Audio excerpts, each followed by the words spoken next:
Okay. So was there like a specific moment where your mindset completely shifted when you like really decided to go all in? Well, dude, I think I've been all in like my whole life, like not in like a overly confident, conceited, cocky type of way.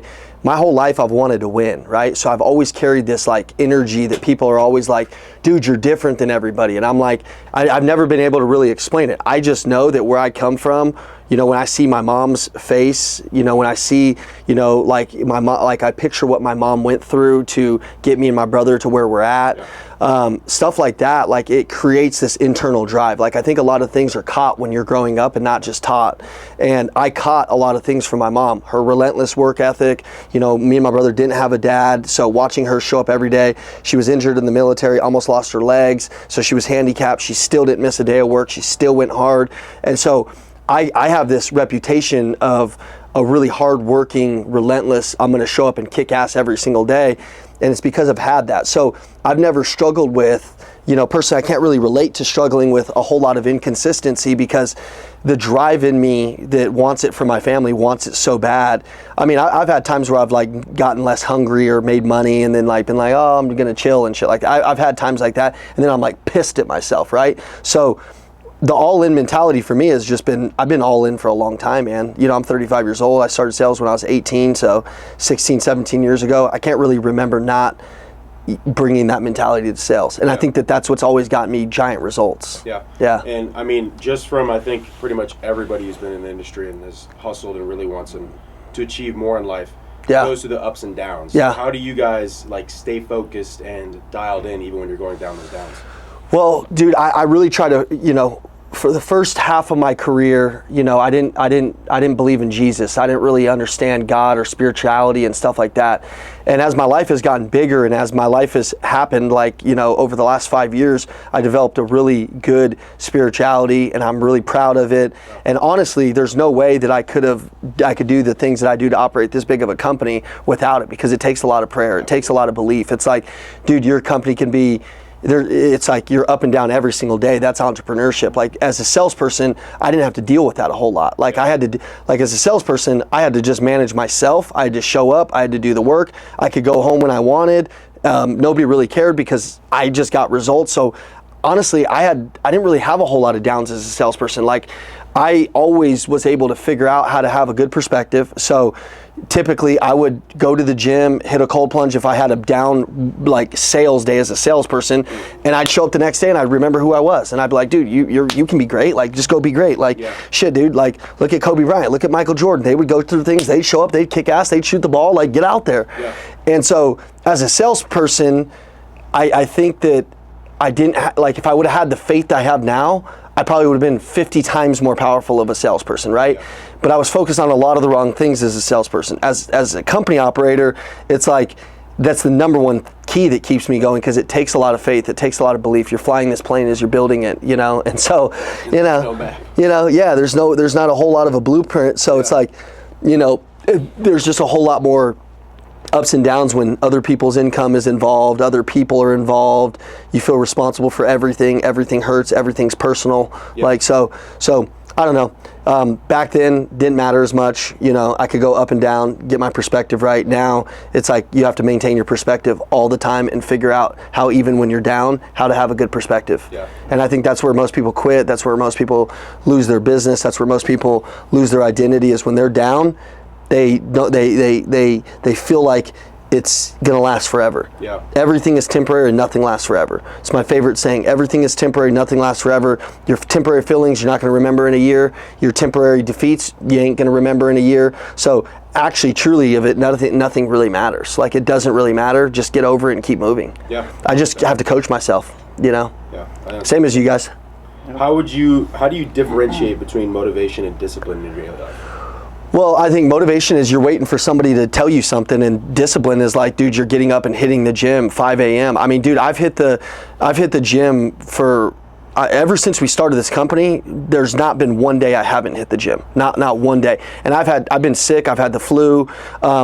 on Father's Day this last weekend, you know, I was like, man, I'm gonna sleep in. I haven't slept in it so long, and it sounds so good every day. It's like every day I'm like, oh yeah, this pillow sounds so good. My wife's all warm, you know what I mean? I'm like, you know, and then I'm like, nope, and I get up and I go do it, and then this Father's Day, I was like, yep, I'm gonna sleep in, and I slept in. And then by the time I got up at like 10, 11 o'clock and started going about my day, dude, I was lethargic. I couldn't think. I felt sick. I was like, dude, am I sick? What's wrong with me? Well, my body's just been so conditioned to get that prime level and get that energy. And I believe that energy and leadership in sales is energy. Like the core philosophy of it is energy. Nobody's going to follow you if you're, you know, flat Coke and you're a freaking loser. Like nobody's going to follow you if you don't bring energy into the day. Nobody's going to buy shit from you if you don't have energy. So my skill is not time management, none of that shit. My skill is energy management. If you're deflating my energy and you're a client of mine, I'll get rid of you. Like I'll just, like you can complain a couple times. I talk people out of complaining and their problems for a living. But at some certain point, if somebody's just tearing my energy down and I can't, no matter what it is, employee, whoever it is, I will straight get rid of them, because my energy is, I protect it, you know, and also if I'm giving bad energy off, I'm very aware of it. And I don't know about you guys, but I can feel when people are going through things. People are like, tell me you're an empath or some shit. I don't really know what that is, but I know that when I get around people, I can feel what's going on with them. So I try to surround myself with that energy, and I try to discipline that energy. And I noticed even on this last weekend when I slept in a little bit, dude, I immediately was like, I got to get to this gym. I got to get going. So I think discipline leads you through any problem that you're going to have. It'll lead you to everywhere you're going to go. And so there's times when I have been undisciplined, you know, when I didn't have a good leader like Andy and working directly with him, and shit was just hard, man. Like it was just like fighting an uphill battle. And I'll tell you, like I'm always looking for a challenge. I don't know about you guys. Do you guys like do like 75 hard and shit like that, or any challenges like that? Ever? Not 75 hard, but we have done some. Yeah, like different challenges. I'm always having to create like a different challenge, like a 100-day challenge or a 50-day challenge, because if I'm competing with somebody, even if nobody else is on the challenge, I feel like I'm competing with other people, then I will stay even more disciplined, because there's levels of discipline, dude. There's like, I'm disciplined to go to the gym in the morning, but then sometimes I don't eat like I should, right? So, but if I have laid it out on a calendar and I commit and I say I'm going to do it, and I'm on a challenge where it's like a game, then I'm like dialed in on my food, dialed in on these things that matter, dialed in like, you know, I have a challenge right now. I'm taking me and my wife going to walk every night, 7 o'clock. I don't miss it. I do this, I do this, I do this. And if I hit that, I'm on fire. So I'm kind of creating those disciplines like a game for myself, because, you know, I can show up certain things and be disciplined, but I think you also have to like eat the right things and do the right shit. Dude, I'll be honest, like just from the past 2 days that we've gotten to like know you guys and see you, it's really interesting because people see you obviously on social media and stuff like that. Like that's where I think all of us have seen you guys. And so like seeing you actually live the things that you talk about, and how passionate, going through the building, how everyone's the same way, everyone's the same crazy high energy, even if, like your leadership skills and stuff like that passed down to where your daughter was there, like at 5 a.m. 5 a.m. working out. She's 9 years old. My brother's daughter, but Mila, she's 9, and she's like an all-star dancer. He flies all around the country with her doing all this stuff. But like my son, so Evan's daughter, the oldest one, is 9, and then I have a son who's 7 years old, and you know, like he's mad when he can't come to the gym. He packs his bag every morning and he's at the front door at 5 a.m. and he's ready to go. When I go home, I have these videos of him walking in the neighborhood, and he has his shirt off, he's in the sun, he has his headphones on, and he's running, right? You know, they had this little kids day the other day at school where like you run around the track and it's like they're like passing you candy bars and like little treats or some shit I didn't really understand. There's like little floats you can jump in and out of and stuff. And but it's like a racetrack, and he had his headphones on and he was running like a freaking madman around the track. Well, most of the kids did like 2 laps. He did like 30 laps. Like he was running and he was making sure everybody saw him. Like, yeah, you see me out here racing them, and they're all like, you know, just like da da da da da, hanging out in the world. And I'm like, that's life. These other kids, they're playing in the dirt, and my son's out there intentional, focused, intense, doing what needs to be done. And some people are like, well, that's not healthy. He should just be a kid and be playing around. I'm like, dude, I'm building a man. I'm building a person that's going to have to go out into the real world in a few years and compete. Yeah. And so you can say whatever you want, but I'm building habits into like a kid like that, and into, our daughter, my brother's daughter that was working out with us. But there's a lot of people online that say a lot of things, and it's hard to understand, from anybody if they're really living it, right? Yeah. Like I've met every influencer, some of the most famous people in the world, and some of them I would never hang out with, not for a day, not for an hour. Some of them I met them and I was disgusted. Yeah. The way they talked to their wives, their families, their team, their friends, the way they operated. Like I was like, damn, man, like meeting a hero and then being like, damn, that sucks. Yeah. We've always said in our company, like, if you post it online, you better be living it. Like, you better be doing it. Like, and if you don't, and you're posting shit like wake up at 5 a.m. and you're the dude that's waking up at 7, like that's the fastest way to get fired here. Because we just want to be people that we're not perfect. We're not some super freaking heroes or anything like that. We just have a set of standards that we're trying to live by, that we believe in, that we can't be talked out of. And that's how we just want to live. You saw the core values on the wall, on every screen, and, it talks about like God first. And there's a lot of different ones there, but we just have these codes that we just feel like work in the world, yeah. And we're just going to live by them. You know what I mean? And then when people come here, they're like, man, you guys like really are what I see online, but like even more different, because you can only see a little bit of social media. It's true. You know what I mean? It's true. And one of the best quotes that we just heard recently was in this last mastermind that we're in, and it was, there's no amount of success in the workplace that makes it okay for failure in the home. Mm-hmm. And seeing you guys, like I see Andy Elliott's post with his kids and stuff like that, mm-hmm. and you guys with yours, and just how you guys do genuinely kill it in the workplace, but you're also killing it in the home, is definitely different than I think what most people do. They either do one or the other. Or yeah, we've done one or the other, and one or the other sucks. That's why most entrepreneurs end up with, divorced or broken. Most of them end up fat. Most of them end up, pissed off. Most of them end up bitter. Most of them end up just because they're sacrificing in their mind. They're going for this thing, but a lot of the times along the way, they sacrifice their health, and it gets 60 pounds overweight. And it's not that big of a deal today. It's just, I'm a little fat. Yeah. And then it's like they wake up a year after that, and now it's 140 pounds.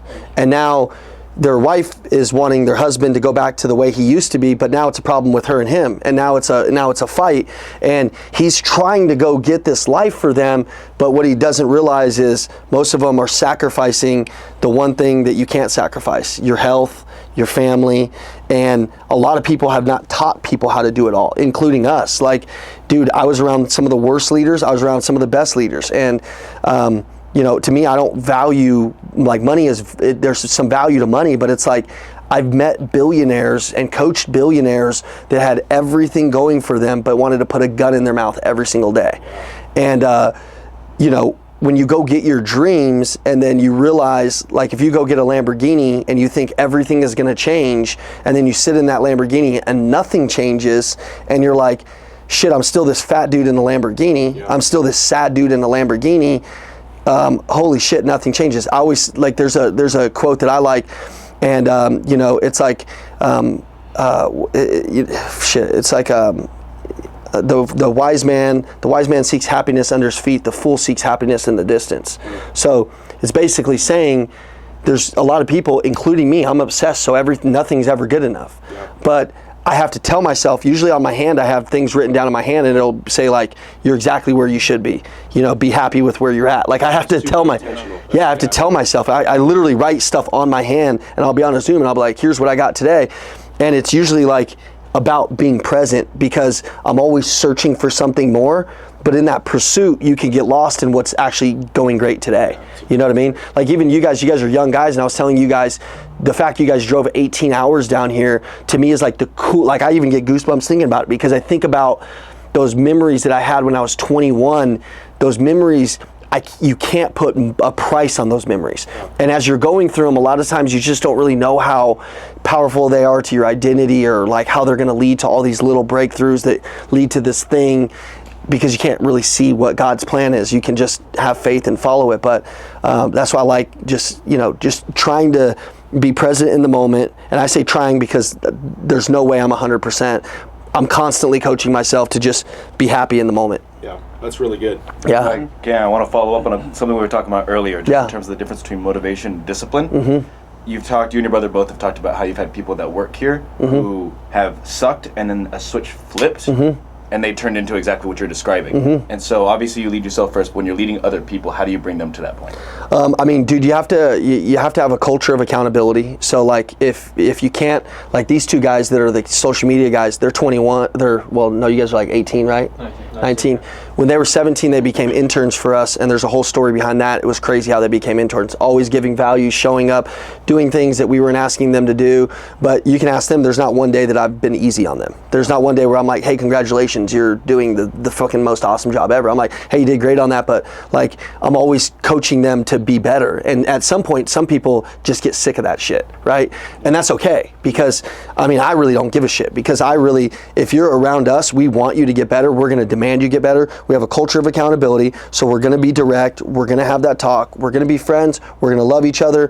If people feel that you have a good heart, like if I was just a total asshole to them, they wouldn't like me, right? Yeah. But if they're like, man, he's a good dude, he's always loved us, he's always tried to help us, is he gonna call us up? Yeah, I'm not calling you out, I'm just trying to call you up and help you get to that version of yourself. I know one thing, any good coach is hard on you. Yeah. And so when you're talking to your people, I'm like, dude, if you're looking for somebody to be easy on you, then you're just in the wrong spot. Like most of the time, like if you start with an expectation with your team and you're like, hey, when you get hired here, me and you are having fun right now, it's all great, it's gonna stay that way, but what's your dream?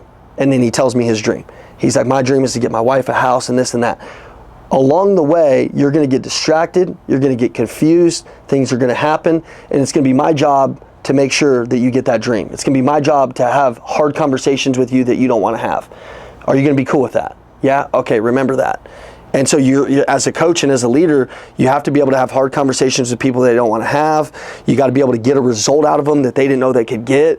And that all comes from just being very direct, being intentional. Also, if they don't think that you do the shit, then they ain't gonna do the shit either. They're just gonna be like, shut up, dude, you don't do shit anyways. So they have to see that step one of leadership, which is you're doing it. And I think if they do that, the switch will eventually flip, I think is what you're asking. I think the switch will eventually flip. Sometimes it takes longer for other people. Sometimes it's really hard to be patient as a leader, because you might have got something faster than other people. Like you might just naturally, we all have different lives. So like we come from different backgrounds and shit. So one thing for me that I've always tried to do is, and this is hard for me because, you know, it's like a black belt speaking to a white belt. It's like you have to kind of dumb it down and remember what it's like to not be good at something. Mm-hmm. So a good way to do that is like, you know, I went to jiu-jitsu like 3 weeks ago and I got folded up like a lawn chair by a 9-year-old that was like 110 pounds. Yeah. Beat my ass. And I felt embarrassed. Even going there, yeah, I know, dude. Even driving there, I was like, damn, I don't know. Like, I had all these thoughts, right? And I was like, man, I don't know if I'm going to be able, like, what, you know, when I walk in, what are people going to do? Who do I talk to? Like, how do I do this? And then I got there, I'm standing around, I'm looking a little nervous. And I'm like, I don't know what to do. And then this guy comes over and he's helping me. He's like, I got you, man. Here's your robe. Here's what you're going to do, you know? And then that's the same thing for salespeople. They're driving to work their first couple of days. They don't know. They're scared. They're reluctant. They get there. Am I going to fit in? And then they need somebody to help them go from where they're at to where they're trying to go, you know? And then I got my ass kicked. And then he was like, hey, here's a couple things that you can do better. And then showed me. And then I busted that little kid's ass, you know? Yeah. There you go. Yeah. That's good. Threw him in the trash can and shit. I was like, take that, Bobby. What's the biggest lie people tell themselves when they say they want it? What's the biggest lie when people tell themselves, say that again? What's the biggest lie people tell themselves when they say they want it? Yeah, I think a lot of people want it. I think you just have to understand that there's going to be there's going to be a certain level of pain that tells you how much you really want it. Yeah. And then that's going to be when you really know if you do really want what you say you want. Yeah. And so I think that people just aren't aware of like how deep that pain is going to hurt. And you can't explain it on Instagram. You can't explain it on YouTube. Like it's gonna feel, you'll know when it feels like everything's impossible. And then at that point in time, I think you determine if somebody wants it if they show up again with a great attitude and they continuously still try to do their best. And if you can see that in a person, that type of resilience and grit is you don't find it in a lot of people. Like you guys all have it because you guys know exactly what I'm talking about. But I think people want it. I think they underestimate the amount of work that it's going to take to get what they really want. And so when I try to go into something, I'm like, people will explain to me projects in our company. They're like, this is going to be easy. This is how it's going to go. We got this is going to be how this tool's going to work. And it's never what they say. It's always 15 times harder. So I for the last few years have never gone into anything thinking it's going to be easy. I'm like thinking this is going to be the hardest shit possible. And if it's easy, it's a bonus. But it's most of the time fucking hard. Yeah. Honestly, what you're saying is exactly true. We have had some serious ups and some serious downs.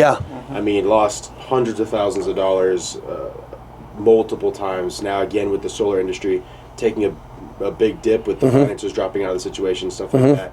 It's just create a very unstable space when that was really what our whole company was built off of. Which honestly leads me to my next question is like, what do you guys do when trying to build and building the company you guys are building? What do you do through adversity? Like, how do you guys handle it? What's the game plan? God, I think if you're going through any situation, if you look back at any situation that you've ever been through, it's always suited you. It's always worked in your favor in some point in time, especially as you get older. When I look back at my, when I was 20, 21, every one of those things have formed my opinion and my way I've processed information nowadays. And like, when I was talking to your man over here, I was like, tell him not to quit on something. Your ability to get through those things turn out to be the skill set that you have 5 and 10 years from now. So I'm like nowadays, I'm like highly aware of that. So no matter how hard it gets, I'm like thanking God for it. I'm like, dude, I know that this is for a reason. Like, I know that this is, you're showing me something. Like, I know that this is for a reason. So I think you got to have a certain level of faith and not just like, oh, just have faith. You really have to have faith, like for real. And, I don't know. I think you have to do that, and you have to have just a decent relationship with losing. Like, you have to understand losing is a part of the game. It's a part of how it all works. There's no basketball player, athlete in the world that didn't get incredibly good at losing. So, everybody can be a good winner, but few can be a good loser. And the people that can be a good loser, they're great in business because when they lose, they're like part of it. Well, if you just want to win and then you lose, you're like, oh, God damn, and then you start ugly crying and just like it just doesn't look good. But then if you just know that it's part of the game, you're like, yeah, man, shit, man, that sucks. All right, what do we got to do next? How do we get back up? And that's it. So I just know it's part of the game. I've lost way more deals than I've ever closed. I've lost way more money than I've ever made. I've lost way more opportunities than I've ever had. So I mean, I've been losing my whole life, and I've been winning my whole life, but losing a lot more than winning. Yeah, you turn your losses into lessons, and so you go and better yourself as you continue to have them. Yeah, it's like no big deal, dude. It just happens. Failing forward. Yeah, failing forward, it just happens. Yeah, that's good. When you guys disagree on something big, honestly, more of like the full team thing. When you guys disagree on something big in business or in life, how do you guys handle it without losing momentum? Like an initiative or something we're working on, or just an agreement and just a disagreement in general. Any kind of big change, or maybe a deal you guys are going to go do, or something you're looking at doing. When you guys have a disagreement on it, maybe just between you and your brother. Yeah. How do you guys go and handle it? Well, I mean, like me and Andy and Jackie, like speaking about them, like me and my brother, we just fight all the time because we're twins, so we figure it out. Like it's just part of it. Yeah. But like when you're talking about people that like aren't your twin brother, like that's an easy thing to figure out because you only got each other. So like that's not hard. But on the other end of it is like when you have business partners, I have business partners in Andy and Jackie. Me and Andy and Jackie get in epic fights. Epic. Like this last Saturday we had a huge fight, like huge. Like I'm like, we're yelling, they're yelling, we're sending text messages to each other. Some of them then we're like, damn, later on we're not as proud of, right? Because we're emotional. But the one thing about us all is we're all trying to do the right thing, and we're all trying to win for the company. And so tempers and different things will happen. One thing we never do is it's like going to bed angry. We fight till we're done fighting. Yeah. And usually when we fight, it's the greatest thing ever. Like, because we'll be mad, we'll be charged up, we'll say some things. Sometimes those things will hurt. Sometimes we'll have to talk about those things. But what we always do is we always come back together. Yep. We always come back together.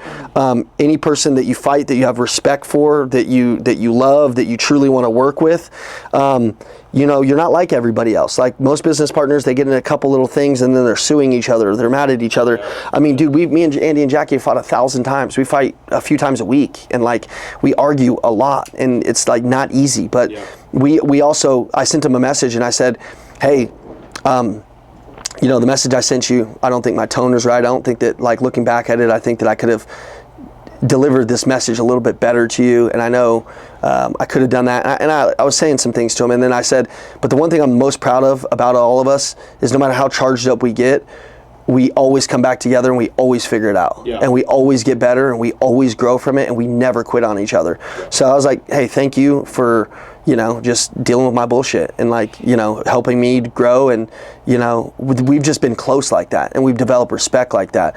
I remember like one time I was leaving their office over here, and we were arguing, and then I was leaving the office, and Jackie was like, she grabbed me and she's like, we don't leave the office. We're going to fight it out to the end. And we just stayed there, and we were just like fighting. People thought we were crazy, like not fist fighting, but just like yelling at each other. But typically, I don't know, man, if you're good partners and you really believe in each other, like I believe in them, like I believe in my twin brother. Yeah. So it's like, there's not that edge of like, I'm going to hurt this person and I'm trying to hurt this person. Yeah. It's like we're fighting for the same thing. No, I totally understand. I mean, obviously we're twins, so it's a lot harder for us to fight and then try to break it off. We're twins, we're going to see each other again for every family event. But he's really become like our triplet, to be honest, in the way that I would assume you and your brother and then Andy have kind of been. And so it's like, when we go through tough times, though, like, it really almost is like a marriage, to be honest, when you get into business with somebody. Yeah. And really good marriages, they don't end up in a divorce. They end up in a tough conversation. You go and work it out. Yep. So I'd say honestly, we facts. our own business. Yeah, that's a good analogy. Yeah, and then even with our guys, I mean, shoot, honestly, I think a good question following up on what you just said is like, you do have people have different opinions, stuff like that. How do you guys create such a good culture with everybody, that they're all on the same vision, so that they're all shooting for the same goal? So it's not that you're arguing with different viewpoints. It's like you're arguing a problem with each other. Well, I've done a bad job of that in the past, to be completely honest. Like this is a good example. One of the guys that works for us, I thought I was inviting like an open culture of like, hey, you can coach me, I can coach you, right? Some years back. And apparently I wasn't, because he sent me like a long message, like a WhatsApp message. It was like 5 WhatsApp messages. And at the end of it, he was like, at the beginning of it, he said, hey, you're going to fire me once you read this, because you're just going to get mad, you're going to get judgmental, and you're not going to realize the holes that you have in your game. And I was like, that's how the message started. And then it was all my problems. It's a great preface. And then I was like, damn. And immediately I'm like, yeah, dude, I'm going to go fire this dude. Like, I was like mad. And then I started thinking, I'm like, he's right, dude. And I'm like, if other people on the team feel like they can't come to me and tell me a problem, then if we're not inviting that open communication, if we're not like sitting down saying, hey, I want to be coached too, let me know how I can help you. Hey, let me know my downfalls. I'm coachable. I sent we were in a meeting the other day, and I said, hey, everybody write down anonymously. You don't have to do it. You don't have to write your name on it. If you want to, that's cool too, but you can write down anonymously 2 things that I need to work on. That's a very uncomfortable conversation, because then they bring me these couple of things, and then I don't know who said them. And then, so like, that's a really hard hit to your ego, where you're like, damn, do these people really think that? And then you're like, and then your first reaction is like, you want to control that. You want to be like, no, that's not how it is. You don't know what I've been through. And then there's the victim that shows up, and then there's the pissed off person that shows up. And then what you then come to realize is that you're not perfect, they're not perfect. that if you're coachable and you really want to grow, you don't stop growing at leadership, at a title, you continuously grow, and you're probably going to have a harder path of growth because you're going to have harder conversations, bigger, and if you're going to have bigger growth, it's going to come through bigger pain and bigger challenges. So when I saw that message, I took the guy outside and we were walking around the parking lot, and he was telling me why he felt this way, and I was having to just like breathe and listen. And then at the end of the conversation, I developed a lot of respect for him, and I said, hey man, I really appreciate what you did. It changed our whole relationship. And then it started to help me change my leadership style, because I started thinking, what I think about me is totally different what other people think about me. Yeah. And if I'm always using the lens of I'm right, I'm this guy, I have it figured out, and this is how this is going to work, it never really works that way. So for me, I'm just trying to encourage open communication. I'm trying to show people that they can say things and coach me, and I'm going to listen, from department to department. When I'm meeting with different departments, I have them start with things I can help them with, things that I'm not doing good. I'm like, hey, what do I need to do better to support your department and you guys and the initiatives have? And what's one thing you've seen that I've not done to help you get that project done? And then they tell me, and I'm like, really? I could go handle that right now. And then they're like, well, do it. And then I'm like, done. And they're like, appreciate you. So then when I go to coach them, it's like, hey, I've been coachable, right? Yeah. Like, because I'm asking you every day to help me, and you've seen me make some changes, but they have to see you making changes in order for them to make changes too. Super important in business to be humble. Yeah. Like, I mean, honestly, I think you go up in higher positions, and I think you have to, as you move up, have to honestly humble yourself even more, because there are so many different opinions and egos and attitudes in business, and you have to fit so many different personalities to be able to work with people effectively, that it's like you really do have to quickly learn to be a chameleon. Yeah, facts. Yeah, totally, man. The humble piece is a big piece. People get the title or the money, and they think they're just God Almighty, and that's how the fastest way to lose it. 100%. I mean, how do you lead people who don't think like you and then still get the best out of them? Well, I think if you do a good job of recruiting the right people, that you can get a lot of people that have a lot of the same beliefs, like even if they're like an admin tech type of person and you're an A type of extroverted salesperson, you can still get somebody who really believes in what you're doing. And so it's really easy to communicate to a person like that. But people have different communication styles. And so, I've studied lots of different communication styles. Over the years, I've invested hundreds of thousands of dollars in it. I just got back from a training, the DISC test, but a lot of people don't really understand how deep you can go on the DISC test. Like if I taught it to a team, you would never forget it. Like it's one training that when I'm teaching a team, I can go back in 5 years and say, hey, you remember that training that I did with the DISC test, communications between departments, how people think, how they show up, what they actually hear with your energy, with the different things that they have, because everybody's a little bit different and everybody has different personality traits. So if you know how to communicate to that person's personality trait, you can get through to them. Like if I walk over to Alyssa, Andy's assistant right now, she is a dove. She's like a very sweet human. If I walk over there and I'm like, hey, we need to get this done, this is how we need to do it, this is what, like, she's gonna be like, oh my God, what did I don't know what, but if I'm like, hey Alyssa, how can we make this the best possible thing for Andy? Can you help me figure this out and come to me in a few hours with a plan? Well, she's a loving, supportive person, so she's going to take every pride in supporting me if I get her on that mission. But if I tell her what to do, or if I've got like if I've got a really direct eagle type of a person, and I have this, an ops person, and she's a get shit done type of person, where it's like, but if you communicate and schmooze her, she loses trust, she feels weird about it, and like she doesn't understand, right?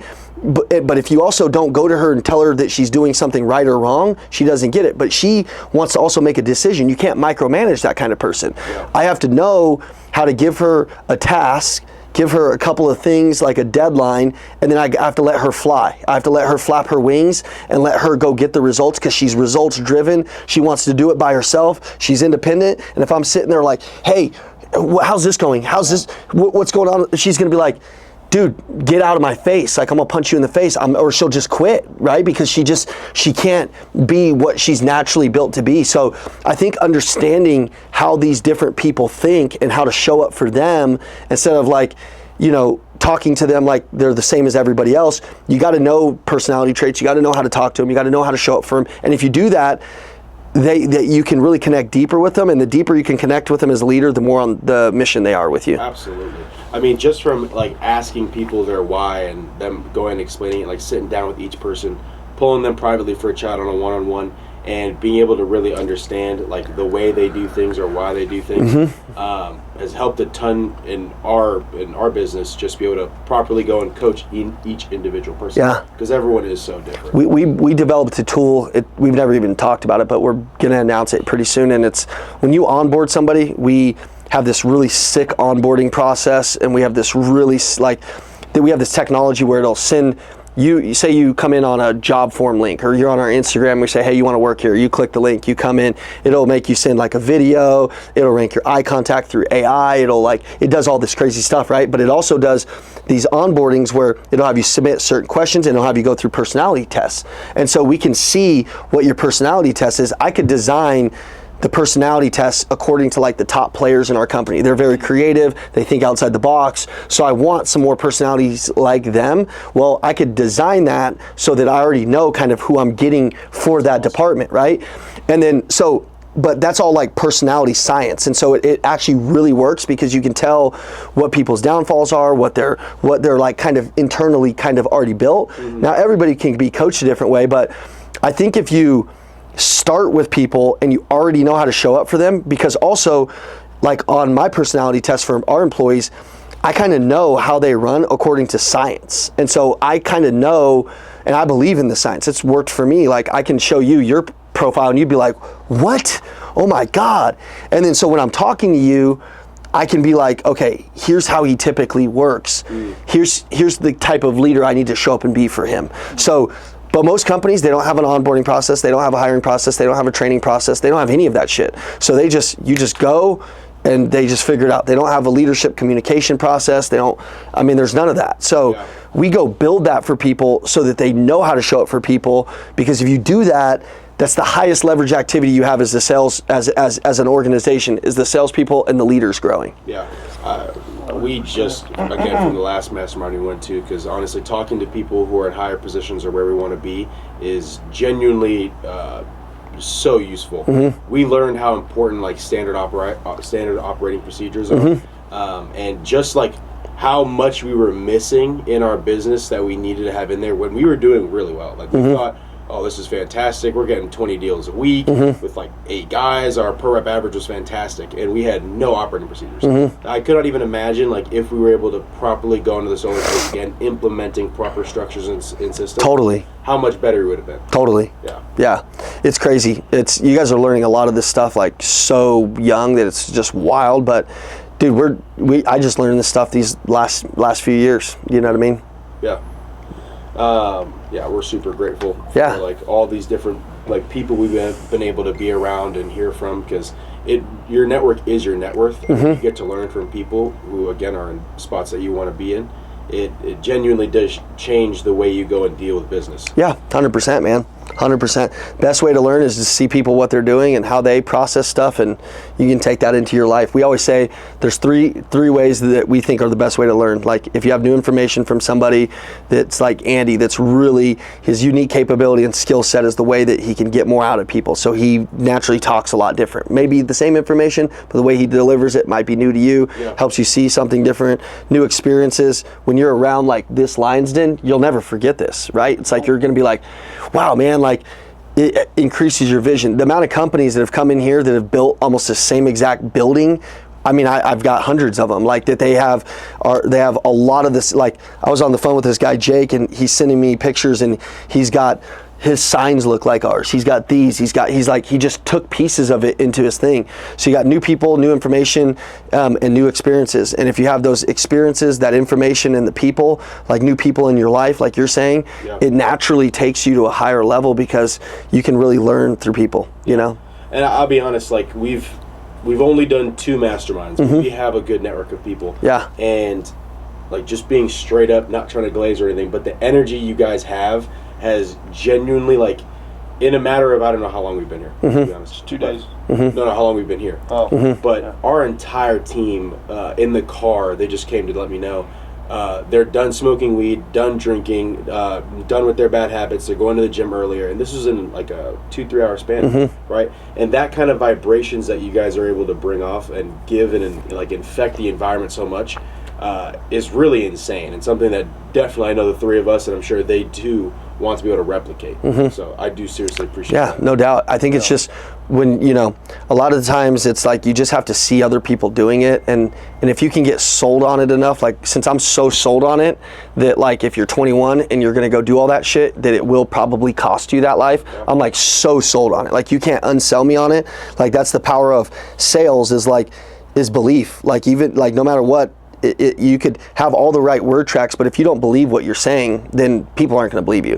And since I believe what I'm saying and I'm talking to them, I'm like, dude, like don't cost you your life because you want this temporary hit of weed. And it may not seem big today, but over time and as that addiction grows, you don't know how powerful that can screw your life up. So that stuff means a lot to me because, you know, I've been addicted, I've been lost, I've been, you know, dead, I've been stabbed. I mean, I've had it all happen to me, dude. So it's like, I've tried all of that shit, and thankfully I've always like snapped back to like being like, yeah, that shit's not for me. You know what I mean?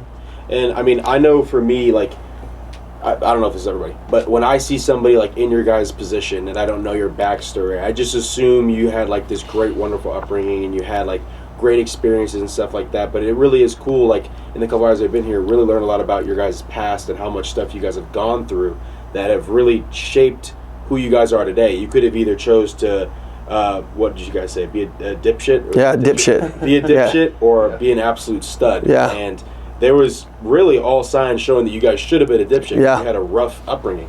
And you guys chose to take all that crap and make your, like, go through the tough times to make yourself a strong man. And I mean, that's just, it's really inspirational. I feel like it's true, man. Like I feel like because I did make some of the wrong choices, that it like the choices I'm talking to them about, I feel like I would be 15 times even further had I not made some of those choices. Now, probably me making some of those bad choices were so I could eventually help somebody change their life. So I'm eternally actually really grateful for those experiences. Some people look back at their past and they're like, oh, wah, wah, wah. And then some people look back at their past and like, dude, this suited a purpose, right? So like, for me, I'm glad that I was kind of a dipshit. I'm glad that I started to understand high performance culture and high performance habits. And I'm glad I like figured that part out, because ultimately, no matter what you learn from anybody, it all comes down to your standards. It all comes down to your own personal standard. You will get who you are. Whatever life you currently have, it's because of how you currently operate. It's because of how you currently think. It's because of how you currently show up in life. And so if you want more out of life, you've got to show up differently. And that's so damn hard when you're you. Like, it's hard for me to be able to be like, well, how am I going to show up differently tomorrow? I just know how to be me. Well, if I don't go figure that out, then I'll be the same person next year as I am this year, and that shit terrifies me. So I'm always trying to figure out the people I need to be around. Dude, I have an insane Rolodex of people, and I'm always calling them, asking them questions. Dude, I'm spending hundreds of thousands of dollars a year to go to mastermind seminars, this stuff, that stuff, because I constantly need to have that next level of me coming in order to be, honestly, the happiest version of myself. And really, money and all that shit doesn't really matter. I really just want to be happy. And I know I'm happy when I'm in progress. And if I'm progressing, I'm going forward. Think about you guys are married. Like, if your relationship isn't progressing and you feel like it's like bad or things are happening, you're not a happy person. And so like, that can be in the gym. If you're not hitting the gym and you're not getting stronger, you're like, shit, dude, what the hell? Like, I got to get a new gym, a new trainer, whatever it is. So you're not progressing, you're not happy. And so for me, I'm like, dude, if you don't push yourself and you're a man in this world, you will not be happy. You can act like you're happy, you can walk around telling people you're happy, but if your bitch ass don't get in the damn gym and start really hitting the gym, really going hard, really making the calls, really living by a standard, what happens is you wake up 5 years later and you can't figure out how you got there. And the crazy thing for me is, like, a lot of my friends are waking up now and they're 35 years old and they're like, Ian, let me get in a sales job and all the shit. But they got to unscrew 15, 20 years of bad habits. Yeah. And then they get around a 21-year-old like you right now that doesn't have a whole lot of that. And that 21-year-old's kicking their ass and they can't figure out why. It's because, dude, they just kind of ruined that part. Now, can you unscrew that? Yeah, but you're just gonna have to go to war. And if you want to do it faster, you're gonna have to run around people that can pull that out of you. But it's your standards, it's your habits, it's your mentality, it's how you think, it's how you process information. And if you can do that shit right and really stay around the right people, there's nothing you can't do in the world. Yeah. You know, and I'm excited for you guys because I'll say, there's not a lot of people that are 21 that are as good of connectors as you guys, like as good at building relationship as you guys are. Like there's not a lot of people I would cancel half my day to hang out with them. And you know, like I'm pretty sure I missed like 3 meetings. They're texting me. I was like, hey, just figure this out or whatever. But see, that's the deal. When people are around you, they should leave a meeting with you and saying, I like me better when I'm with you. That's what they should be thinking. Yeah. Your wife should be thinking that. Your kids should be thinking that. Your customers, when you're on the phone with them, they should be thinking, man, I liked me a whole lot better when I was with him on the phone. Yeah. Let me see if I can call him real quick and just see if I can get some of that energy, whatever it is. And if people leave that with you, then you'll always get more out of them. You know, some people, even in a mentee-mentor relationship that I'm coaching, I was just telling Austin this. I said, I was on the phone while Evan was training you guys. This guy calls me. He's been referred to me and he's like 27 years old. He's making like $250 in medical sales.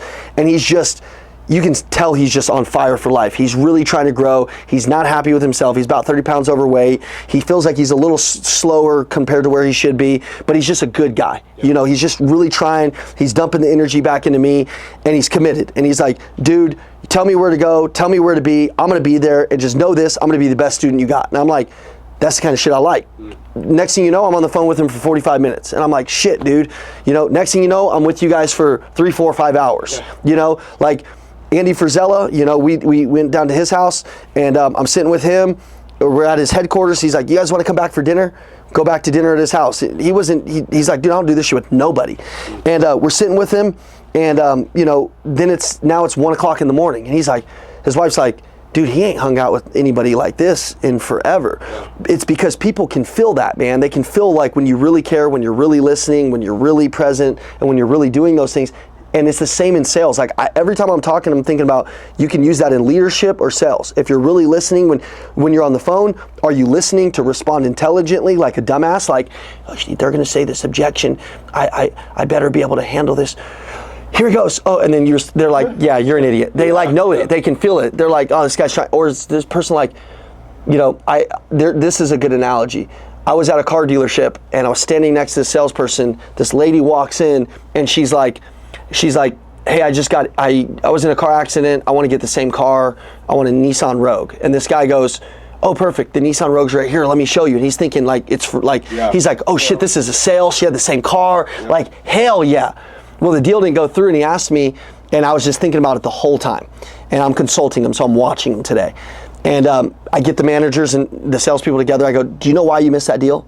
And he's like, I don't know why. I'm like, because when she walked in, you focused on responding intelligently and hearing that it was a sale. You didn't hear that she just got injured. I would have said, my God, are you okay? Yep. When I pull a car up to show you a car, do I need to shift it for your back? Anything? Did you have gap insurance? Did you buy the car from us?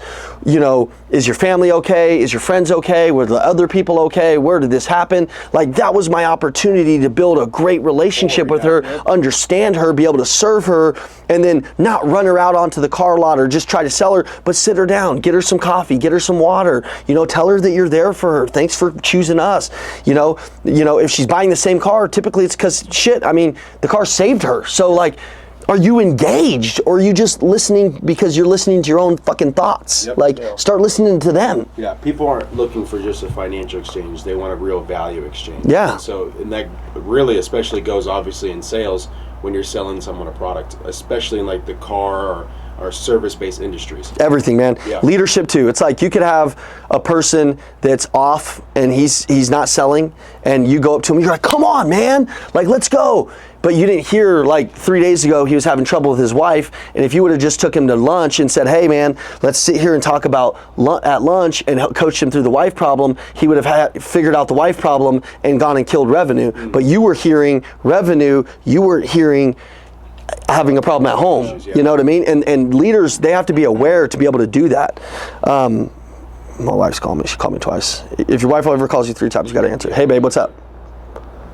Hey, did you get Maddox? No, we're in a podcast. Say hi, guys. Hello. We're on a podcast right now. We're live in a podcast. I'm gonna go over there right now, though. Okay. Okay, I'll call you back. Supposed to pick my kid up. He's next door, so it's all good. That's good that he's not far. No, yeah, he's like walking distance. So Okay, it's I'll cool. cut it super short. Then I got 3 quick Yeah. questions that I want to ask that Yeah. are super pivotal for us. But always answer your wife's call if she calls more than twice. 3 times, it's like, screw meetings, dude. You know what I mean? Yeah. So you never know.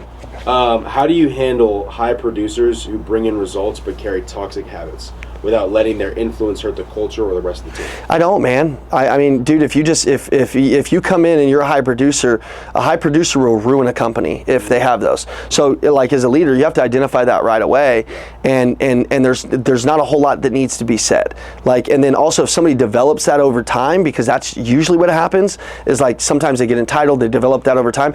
I mean, we let go of our top, one of our top producers in 2022, and it was like he was a big portion of the company revenue. But what happened is the company was sick of his shit. Even the other people, they weren't even telling us. I was really embarrassed because people, once he left, were like, man, like I wish I could have told you what he said, this and this and that. And I was embarrassed. I was like, damn, dude. And our company went to here because we said we started hearing them and started listening to them. And then we were like, okay, get your shit, get out. Well, when he left, it was like the company culture went here, but we could have also shown up for him better. We could have also sat him down and not had to do that with him and said, hey, this is the expectation, this is how it needs to run, this is where you're at, this is the path that you're on, and this is where you're going, and if you want to go there, keep going there. But if you don't want to go there, snap out of it. We didn't have enough of those conversations. So it's expectation, and it's accountability, and it's awareness. All 3 of those things, and if you have those, you can coach them out of it, you can coach them into it, or you can coach them to be gone. You know what I mean? And with those things laid out for that person, how many chances are you giving them before it's just? Well, I mean, dude, not too many. Not too many. I mean, if you can sit down with the person and say, hey, listen, man, James, you're a top producer here. We want you to raise the standard of the company. Do you believe that you raise the standard of the company? Do you believe that some of the things you do raise the standard? You're a great seller. You do a lot. I believe that, right? I believe that. I'm thankful for you to be here. But, if somebody comes into the company and does X, Y, Z, and that lowers the standard of the company, what do you think I should do with that person? Fire. Yeah, because that wouldn't be good for your family or my family or their family. So, like, it wouldn't be good for us, right? You're doing that same thing. So now what do you think I think about you? Yeah. So if me and you don't figure this out, here's where me and you are going to go.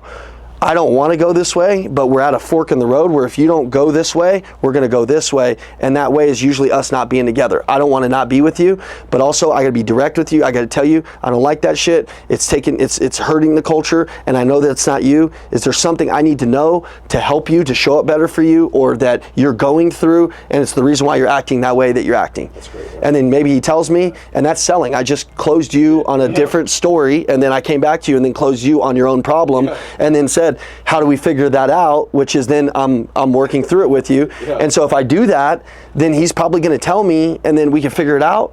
And then I say, okay, when we leave this meeting, here's what can't happen. That thing can't happen. But we're going to do this. I figure now this is part of my problem because this is something I didn't even realize you were going through, but now we're on the same page. Cool, but we can't have this show up again. And I'm not going to, there's a thing in my life, and I want you to be part of it. I want you to be part of my inner circle. But those people, I got to trust them. I got to be able to tell them hard things, and they change. If I got to tell you things twice, then you're not part of the club, bro. You're going to be gone. So like, are we going to work through this together? Hug it out, cool, boom. And then if it happens again, it's just like, hey, thank you, later. Yeah.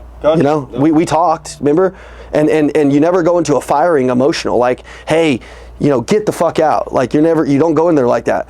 You want your other employees to see that like it's no big deal. and that you're not even shook. And honestly, I like people to get a little freaked out that I'm not that freaked out. Yeah. So I'll go in there and be like, hey, thank you, man. I got your stuff, and we got you. We're so grateful that you were here. Thank you, man. And if you need anything, like you need us to help you with rent or something or whatever, we'll be here for you. Have a good day, bro. And then they're like, wait a second. I'm like, no. That was the standard.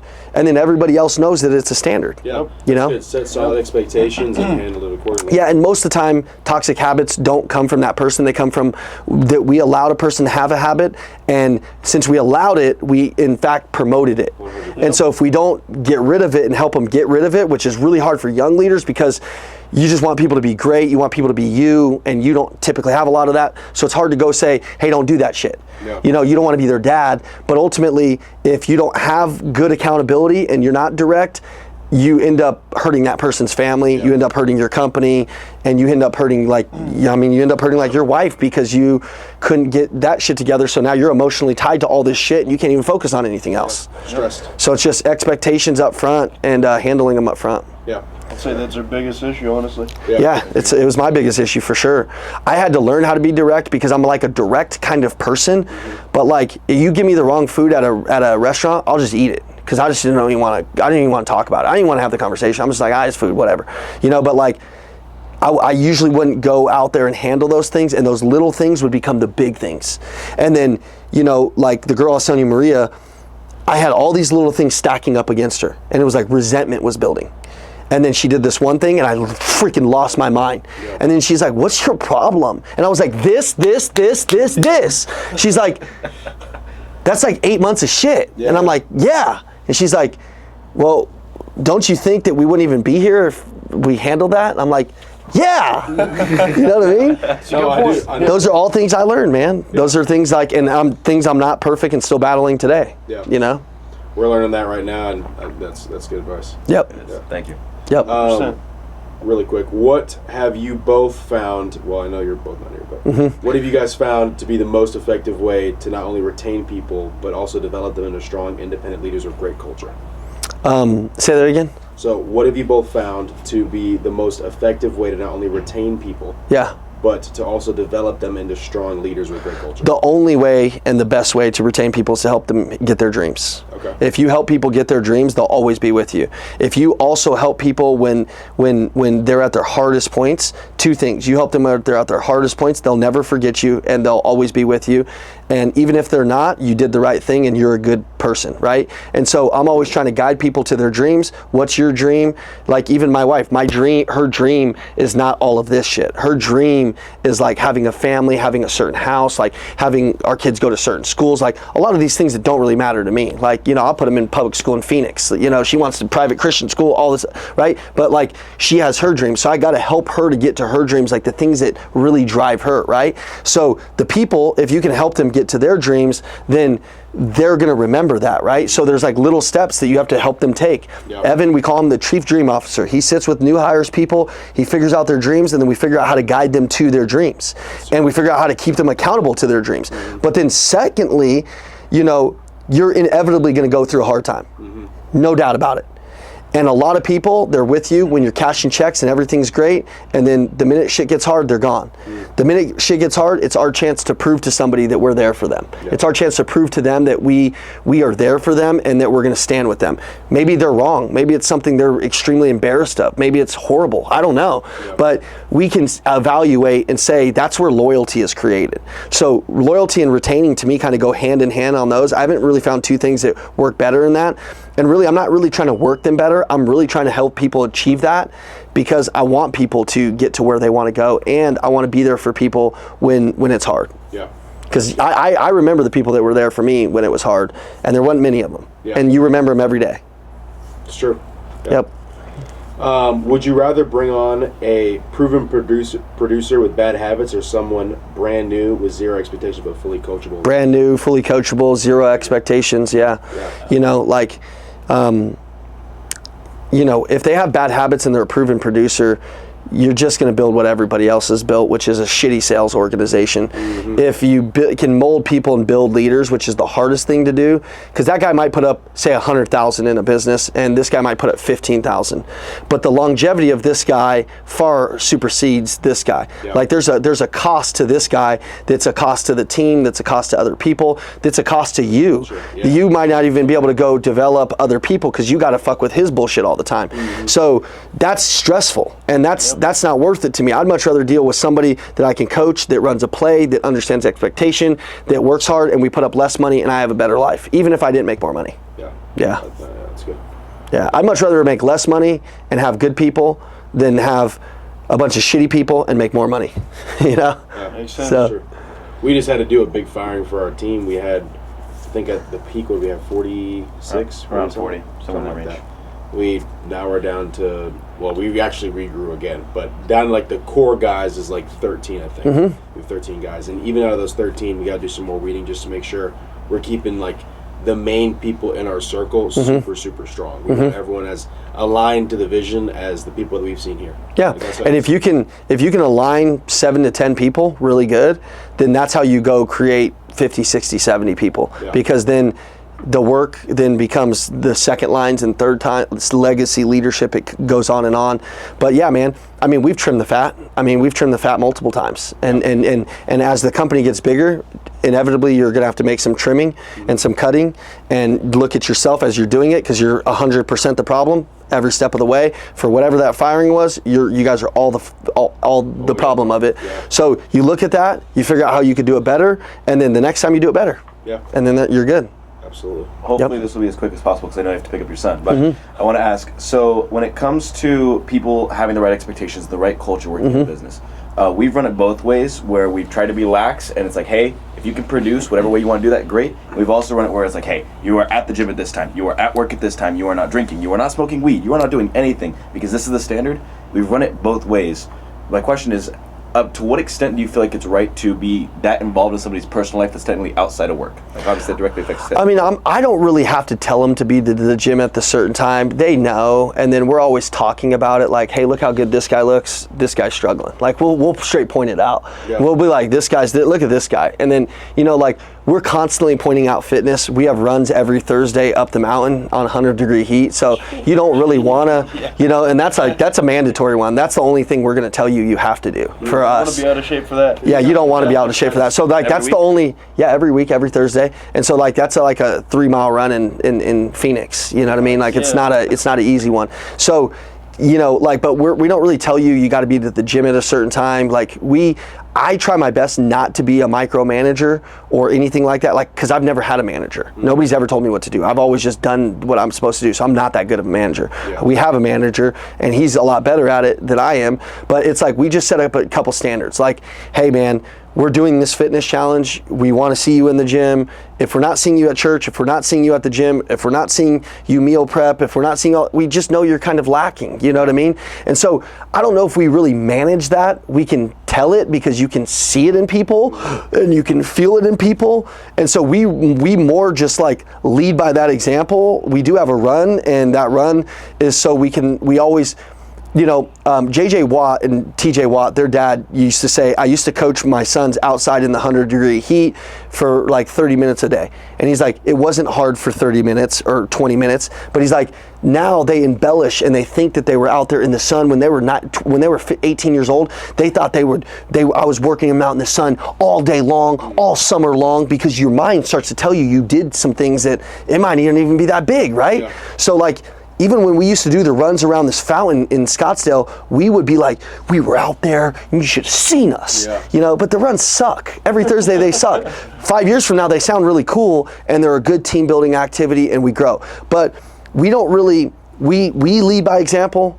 We're telling people. Our founder of Andy is super direct, so he's going to tell you every day. If you don't look like you're gaining weight, losing muscle, whatever, gaining muscle, losing weight, like whatever your thing is, he's going to tell you every single day. He's going to be like, dude, what are you doing? Are you doing it? Are you in the gym or no? And then you're like, yeah, I am. And then he's like, I just don't see it, bro. I don't know. And then he's like, come on, man. Like a couple of us, he's like been like, he'll be like, all right, the four top producers come over here.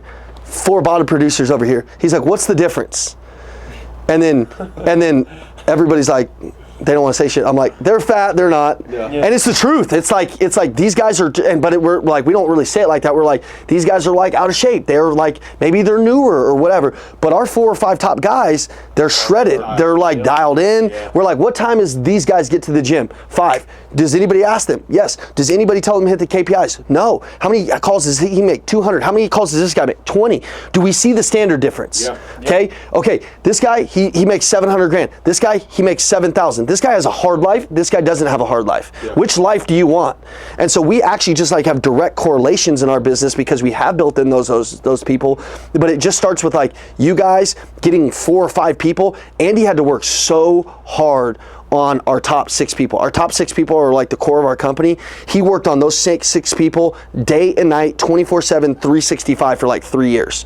And then now those 3 people, that's why he can travel the world and do everything that he's doing, because now he has all these people around him. But those guys went out and built the same thing that he was building in those people. Yeah. I see Bryson, one of our top guys, he runs with these 3 new guys every morning. 6 in the morning, they're running like 5 miles. I'm like, shit, dude, and they're sending group chats. I'm like, I mean, I wouldn't do that. And they're like, I mean, I got kids, I got the morning, he doesn't, so he's doing that. But that's building that leadership into that. Yeah. So I got to roll. She don't get mad at me. Absolutely. Yeah. Thank All you, right. seriously. Thank you. This is phenomenal. Yeah. Yep. Let me tell her I'm going to get him right now. All right, good boys. Thanks, guys. Of course, thank you. Great, dudes.